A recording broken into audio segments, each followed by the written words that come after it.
Hello and welcome everybody to my channel Omni Bioentrance, and today we will be discussing CSIR Net JRF Life Science question paper. This is Shift 2 question paper and the part B sections I am discussing. This was conducted in the year March 2025. If you are new to my channel, please do like, share and subscribe. If you want still previous year question papers of CSIR being discussed, you can go to my channel Omni Bioentrance. In the playlist of my channel, see for CSIR Net Exam, and there you will find. So coming to the first question. The pKa of an amino acid side chain was measured in aqueous solution. Which one of the following is the correct arrangement of amino acids in the decreasing order of their side chain pKa? So decreasing order means the one with the higher value of pKa should come first and the one with the lower value of pKa should come in the end. So higher to lower. So if you know the amino acid structure, you will find that serine is having an OH group acid side chain. And the pKa of OH group is really higher. It is around 13. Then lysine, it is having an amino group acid side chain. So the pKa of amino group for lysine is somewhere around 10 or 11. So first serine will come followed by lysine. Then comes histidine. It is having a pK side chain, imidazole ring is there. So that is having a pKa of around 6 or 7. That is near your physiological pH. And that will come the next. And then finally aspartate. Aspartate is having a carboxylic group acid side chain. And its pKa will be somewhere near 3 or 4. So the order will be serine greater than lysine, greater than histidine, greater than aspartate. So the answer will be option 1. This question shows that you should know some pKa values of certain amino acids at least. Like aspartate, you should know histidine, lysine, serine you should know, then comes arginine, then glutamic acid. All these you have to know. Then next one. Which one of the following bonds support the 3 intertwined polypeptide strands in the triple helical structure of collagen? Now if you see this photograph, you can see that collagen is a triple helix, 1, 2 and 3. And it is formed of 3 polypeptide chains which are twisted around each other. Now there are glycine, proline, hydroxyproline in these polypeptide chains. Now the glycine residue in each chain, it can form hydrogen bond with the carbonyl oxygen of the proline. Usually it is proline residue in the next chain. Okay, so this chain can form hydrogen bond with this chain. That is, glycine of this chain can form hydrogen bond with carbonyl oxygen of the proline of this chain. So these chains, they are held together in their triple helical structure by interchain hydrogen bonds. And this will help in maintaining the triple helical structure of the collagen molecule. Okay. So the answer here is option 2, that is hydrogen bonds.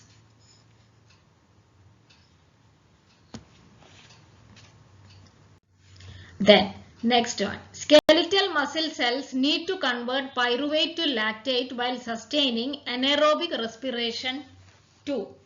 Okay, so here they have mentioned anaerobic respiration. So you have to consider anaerobic respiration, why it is required.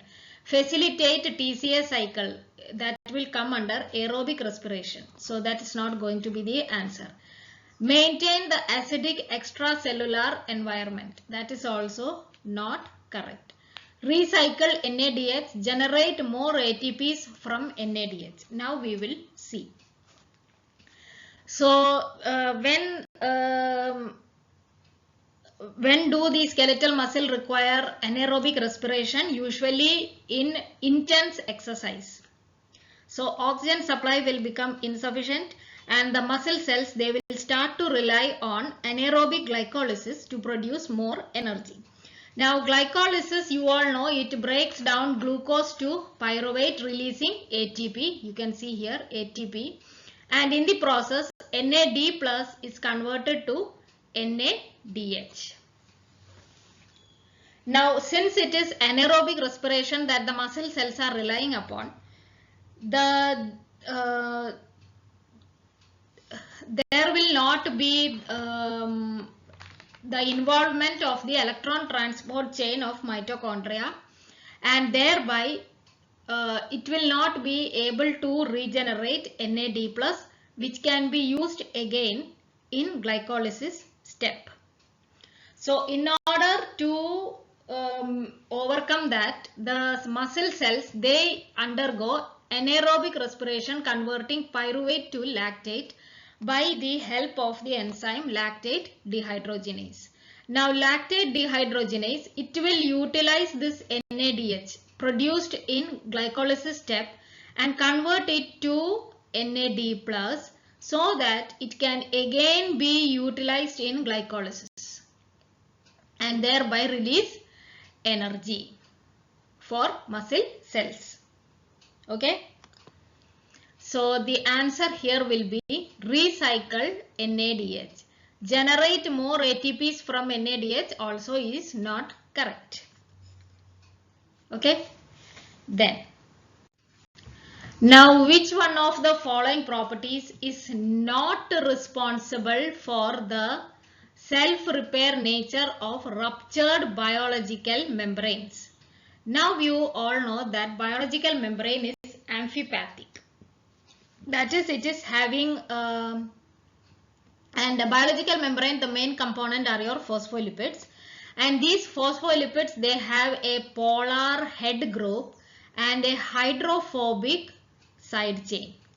Now when you place this biological membrane in an aqueous solution, it will rearrange in such a way that these hydrophobic tails, they will be shielded from the water molecules, and the hydrophilic heads, they will face the water molecule on both the sides. So it is always the hydrophobic effect that is exerting in such a way so as to prevent the hydrophobic tails of the phospholipid from coming in contact with the water molecules. Okay. Now what will happen when you tear, or if you puncture, or you put a needle and place a scratch on this membrane? What will happen? The membrane has a tendency to self-seal and it will close the gap. Now how is it possible?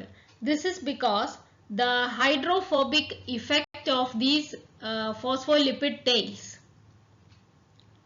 they will exert or I can say they will rearrange in such a way so as to minimize the exposure of these hydrophobic tails to water, and thereby they will result in sealing of the gap which has been caused by the rupture of the membrane. So amphipathic character of lipids is there, hydrophobic interaction between the lipids is there, as well as hydrogen bonding between these head groups as well as with the water molecules is also a property that help in self-sealing of the ruptured biological membranes. So what they have asked is the one which is not responsible for self-sealing of the ruptured biological membrane.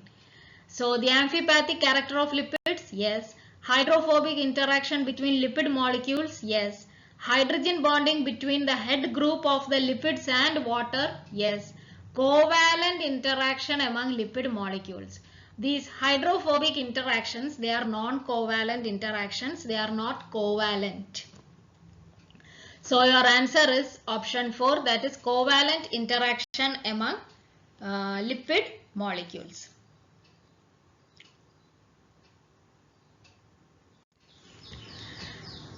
Then next one. Which one of the following statements about DNA packaging in chromosomes is incorrect?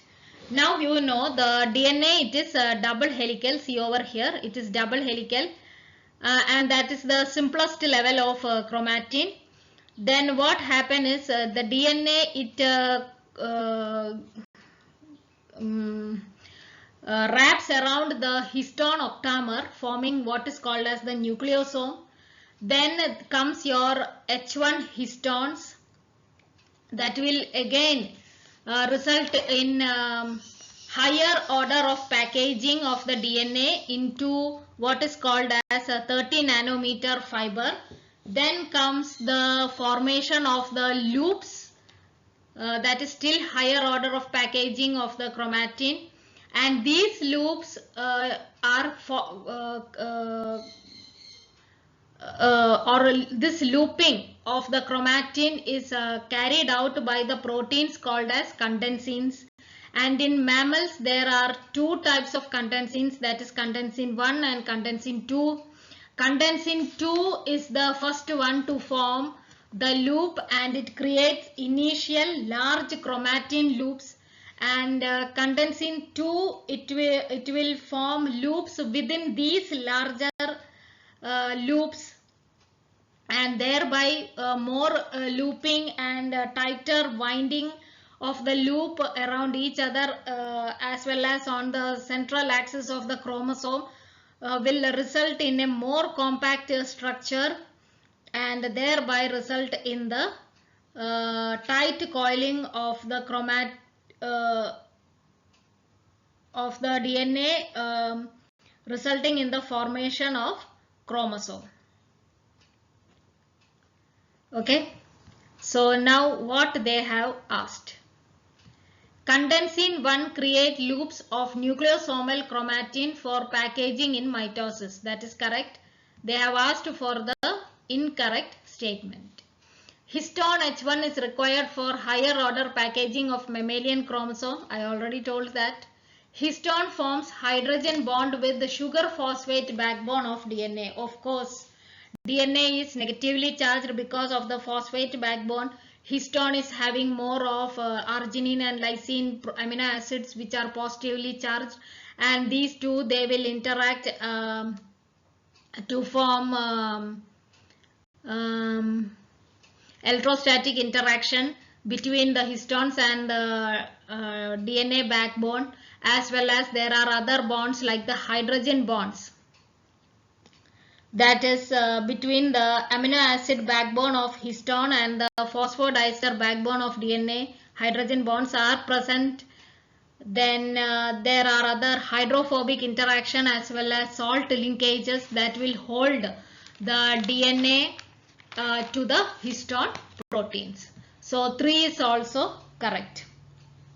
Then histone modification is not required for mitotic chromosome condensation. No, it is required. Studies have shown that phosphorylation of histone H3, okay, histone H3 at its serine residue, that is the position of serine is number 10, and the serine at this position, at the 10th position, will be phosphorylated by the action of the enzyme Aura B kinase, and it is required for the initiation of chromosome condensation. Studies have been conducted.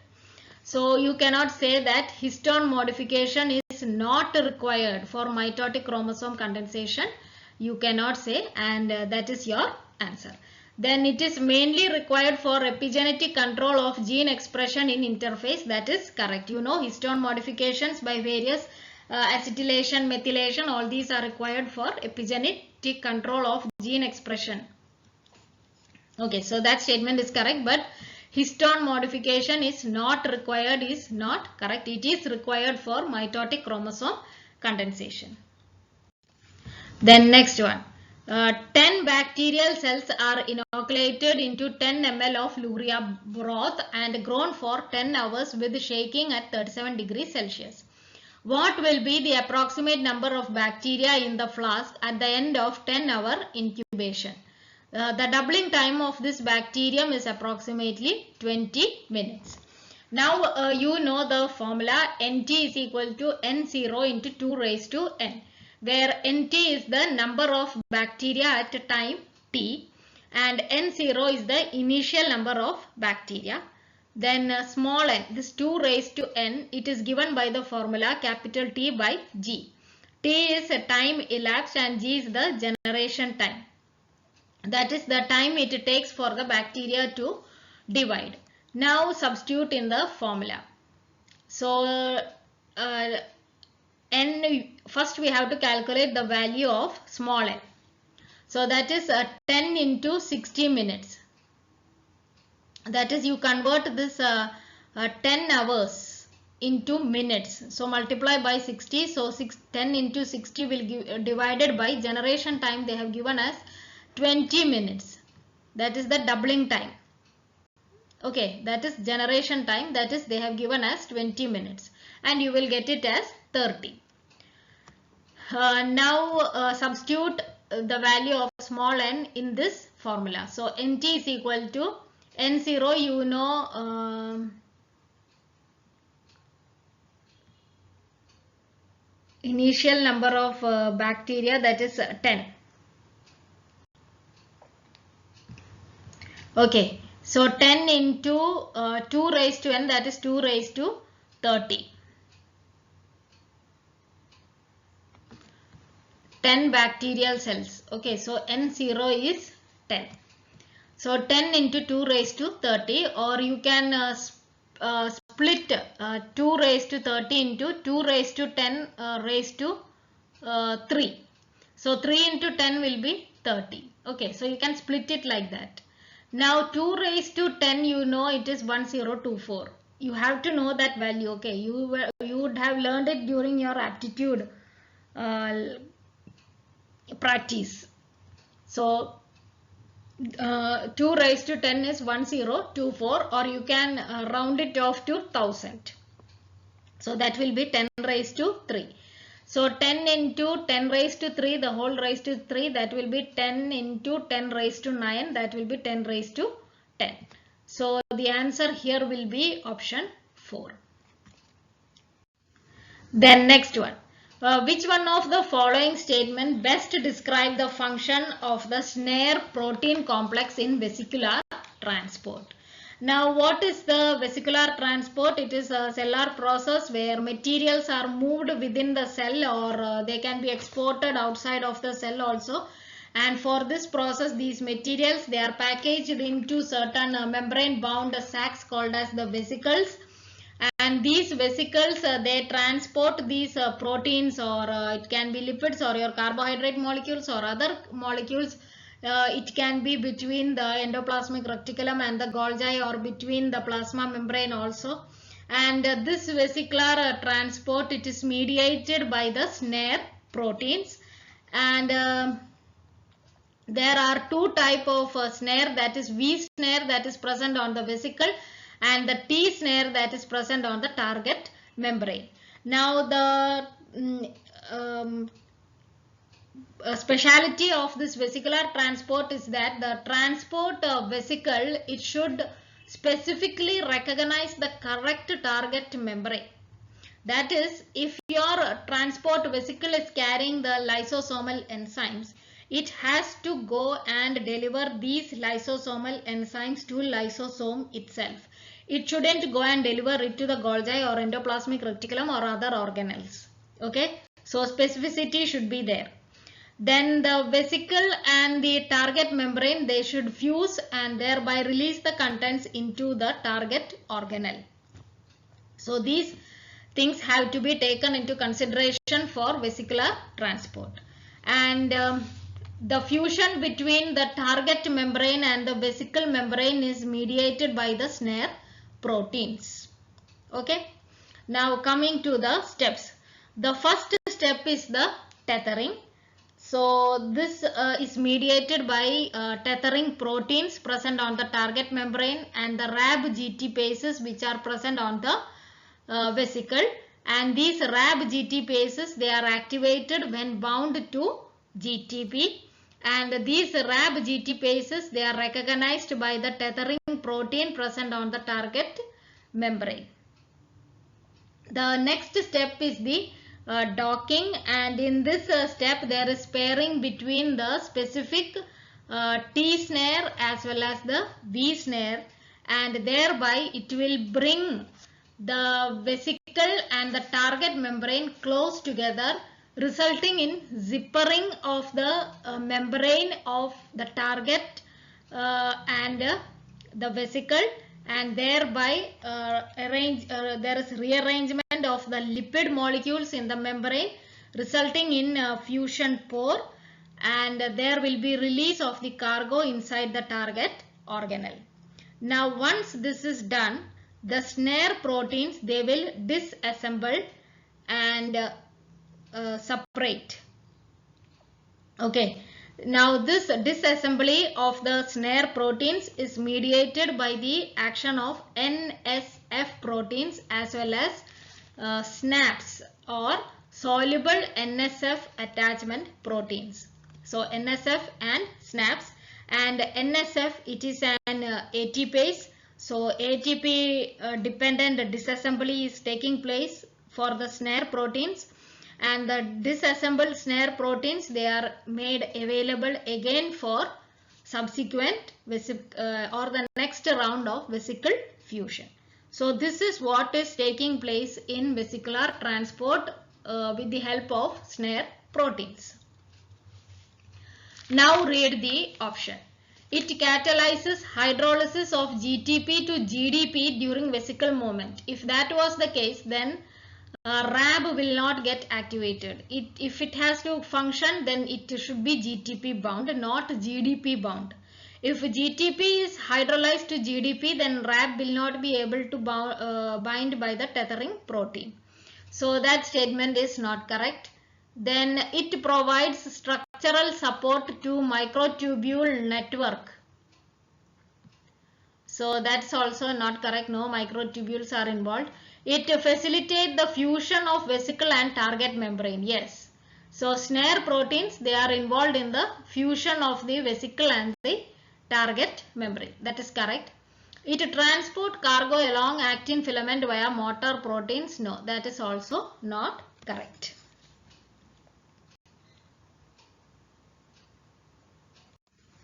Then next one.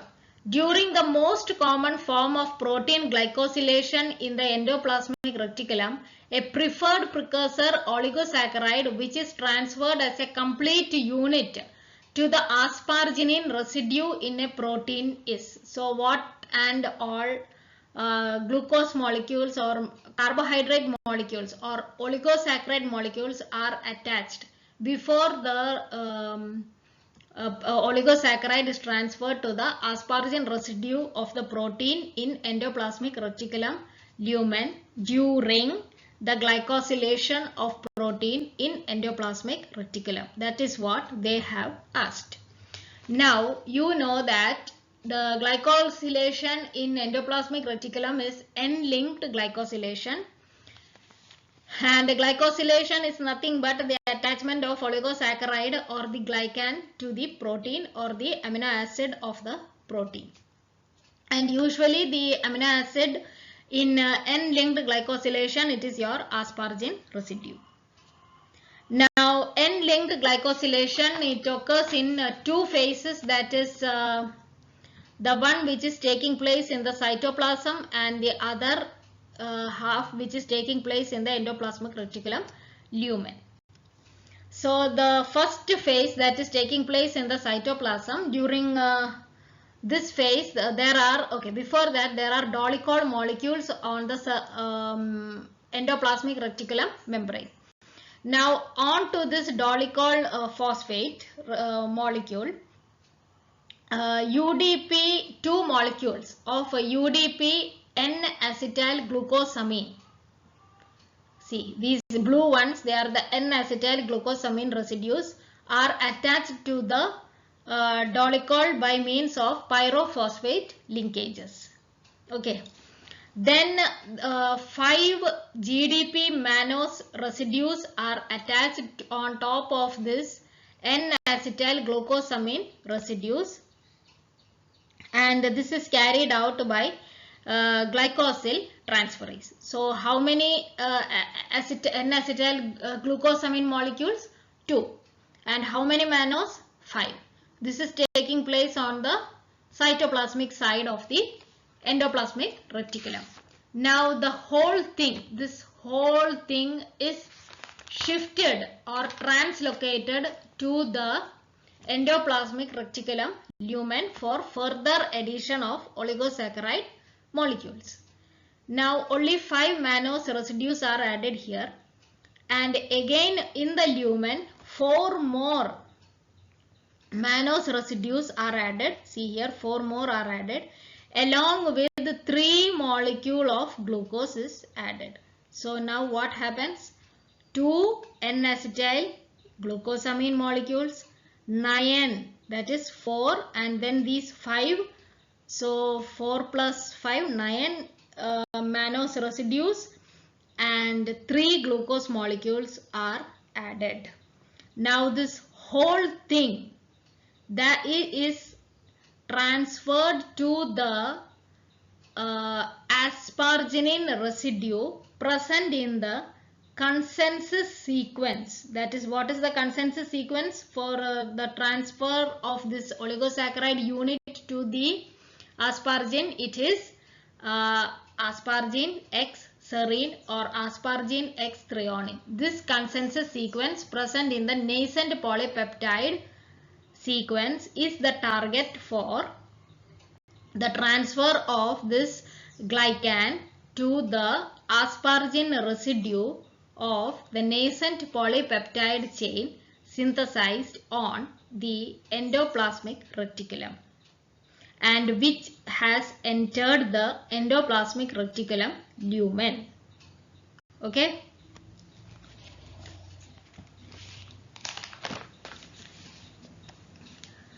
And this transfer, it is mediated by oligosaccharyl transferase. Then further addition of other carbohydrate molecules are taking place in Golgi and all. I am not going into in depth. They have asked only till here. That is, see the question.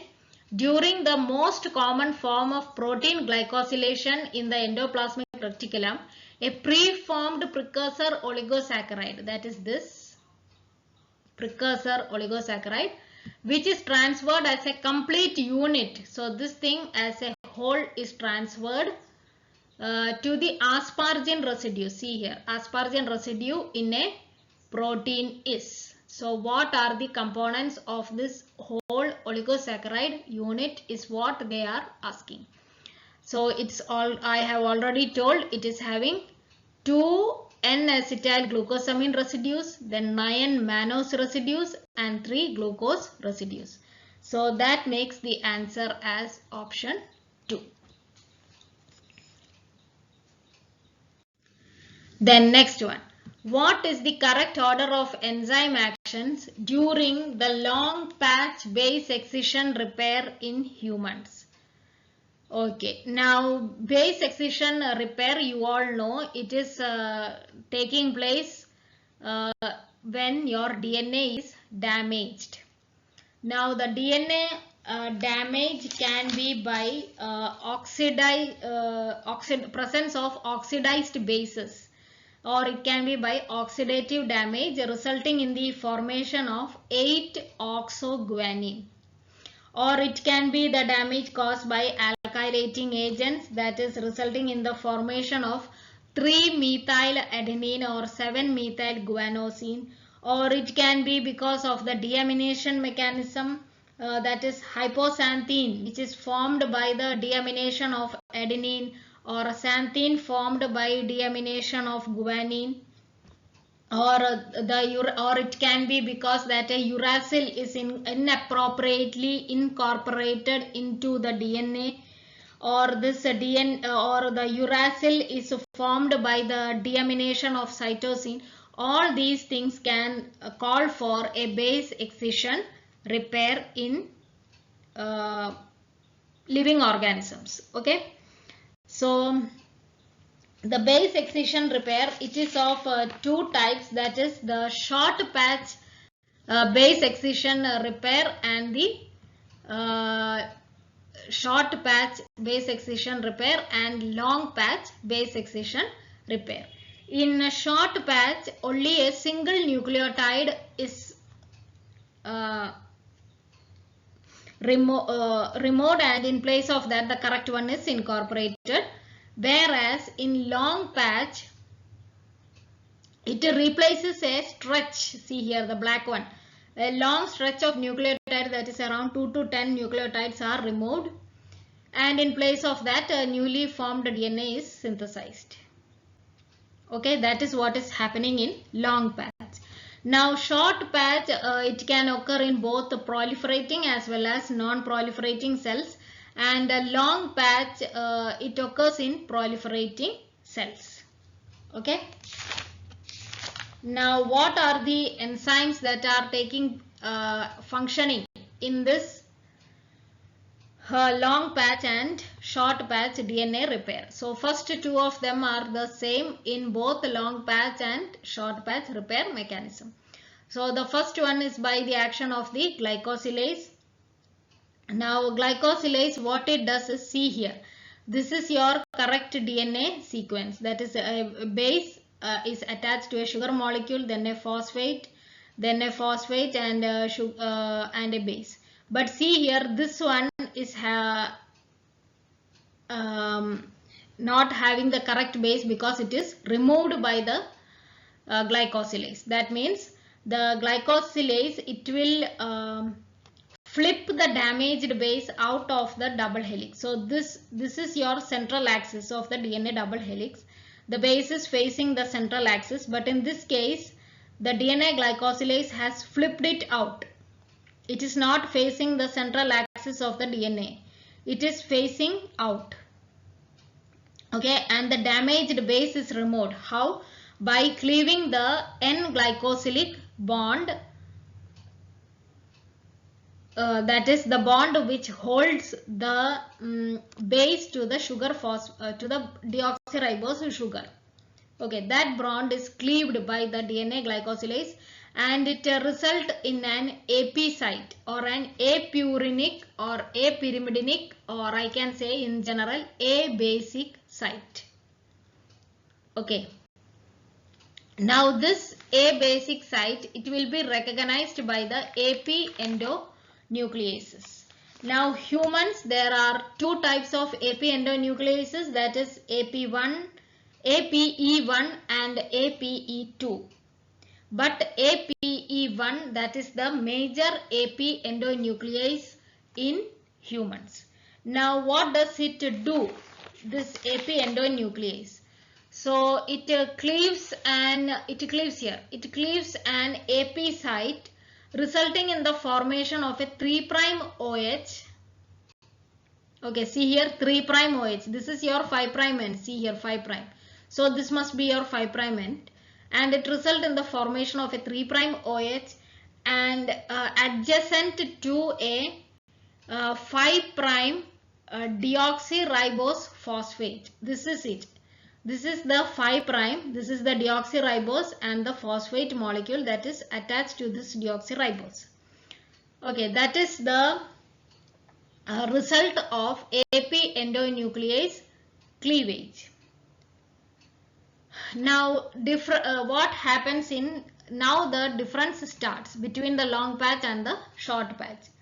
Now here there is an polymerase called as polymerase beta, and it catalyzes the short patch base excision repair mechanism. So it is having a polymerase activity as well as a lyase activity also. Because of the lyase activity, this 5' DRP is removed. Okay. And in long patch base excision repair, the DNA synthesis, it is mediated by the pol delta and pol epsilon. Okay, in short patch it is pol beta, whereas in long patch it is by delta and epsilon. And also there is a processivity factor called as the PCNA. Now here the polymerase, they perform the displacing synthesis. That is this uh, the one which is not having a proper nucleotide base is displaced, and in place of that a new strand is synthesized. So the displaced strand is placed like a flap. Okay. Now this flap, it is removed by the flap endonuclease, and it is FEN1. That is the flap endonuclease. It will be cut off and removed, and the nick so created is sealed by ligase. Now the DNA ligase that seals the nick in long patch base excision repair is DNA ligase 1, and in short patch base excision repair it is the DNA ligase 3. Okay, so that is the difference between long patch and short patch base excision repair. Okay. Now one more point I will like to tell is that how does a cell choose between long patch and short patch repair. So it is based on the type of the damage that is caused. Okay. Then the cell cycle stage at which the damage has occurred, and whether the cell is terminally differentiated or is it undergoing active division. So based on this, the cell choose between long patch and short patch repair mechanism. Then the type of DNA glycosylase. Okay, there are two type of DNA glycosylases in mammals, that is monofunctional and bifunctional.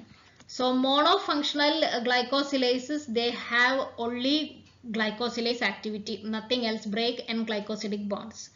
Whereas bifunctional glycosylases, they have glycosylase activity as well as the beta lyase activity. Now if it is bifunctional glycosylase that is acting, then AP endonuclease activity is not required. Beta lyase is there. Okay. Now if it is, I told you that based on the type of glycosylase also the repair pathway whether is chosen, whether it has to be long patch or whether it has to be short patch. Now if hypoxanthine is present, or if hypoxanthine is being excised from the or flipped out of the DNA backbone, it is the monofunctional glycosylase that is involved. Okay, and it can be repaired via both the short or the long patch repair mechanism. Whereas if it is 8-oxoguanine involved, then it is bifunctional DNA glycosylase, and it is mainly repaired by the short patch repair mechanism. So these are the points I will like to tell on base excision repair. Now coming to the question. So what is the correct order of enzymes during the long patch base excision repair in humans? It is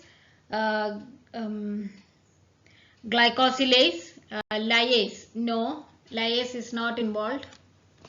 So then comes glycosylase, AP endonuclease 1, DNA polymerase epsilon, yes,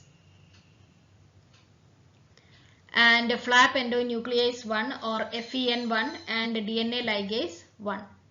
So answer is option 2. They have asked only about the long patch base excision repair, not short patch. So these are the enzymes which are involved in long patch base excision repair.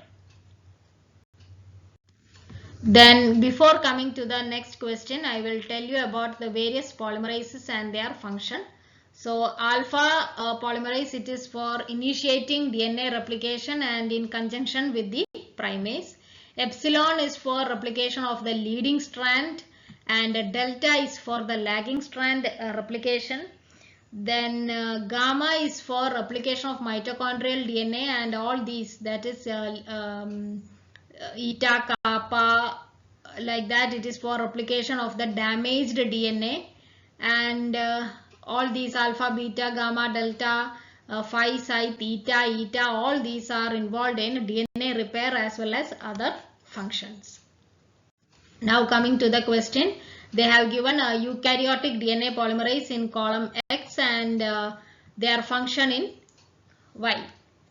So delta, we already saw, it is for lagging strand DNA synthesis. So A3, that means you can rule out 2 and 3 options.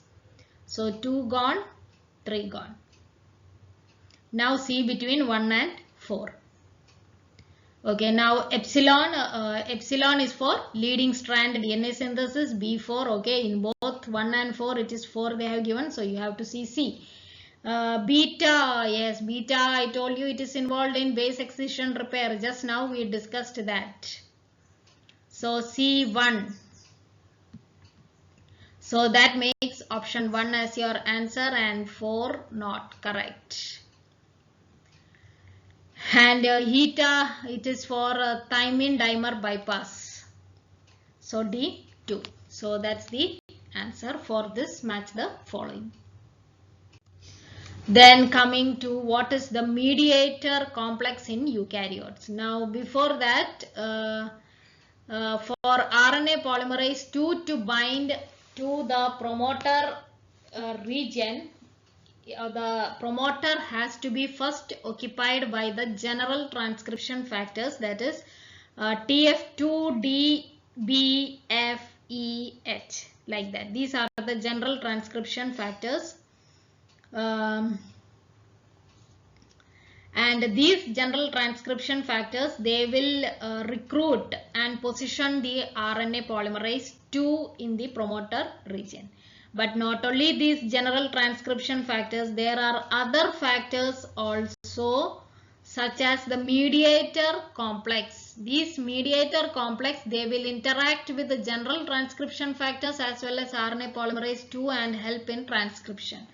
Not only that, there are what are called as enhancers in your DNA, and these enhancers, you know, they are not part of your gene. They are located somewhere else. They can be either upstream of your gene or downstream of the gene, and they have to be brought into close proximity with the promoter.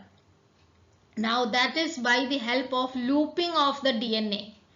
Once the DNA is looped, the enhancer can be brought into close proximity with promoter with the help of activators, that are proteins that bind to the enhancer molecule, as well as these proteins, they interact with the mediator complex. The mediator complex will interact with the general transcription factors and RNA polymerase 2, resulting in the transcription of your gene of interest. So enhancer, it enhances the transcription of the gene. Okay. Now come to the options. In the context of gene expression, what is the primary function of the mediator complex in eukaryotes? To modify histones to promote transcription. Now histone are modified by histone modifying enzymes. It can be or acetylation or methylation, and thereby they promote transcription by altering the chromatin structure. So once the histone are modified by acetylation, the DNA become loosened where the histone is modified, and it will become accessible to various transcription factors. So that is what is taking place in histone modification, and your mediator complex is not involved there. Then second one, to facilitate the interaction between transcription factors and RNA polymerase 2, that is correct. Then to promote helicase activity to unwind DNA during transcription initiation.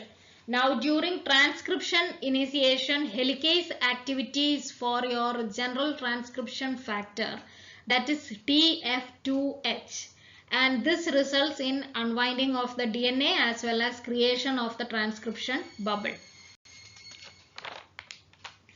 Okay. To degrade mRNA after transcription, that is also not correct. So 2 is the right answer. So that's it. Thank you for watching my channel. Please do like, share and subscribe if you are new to my channel. If you want still previous year question papers of CSIR being discussed, you can go to my channel Omni Bio Entrance. In the channel playlist, select for CSIR and you will find them there. Thank you.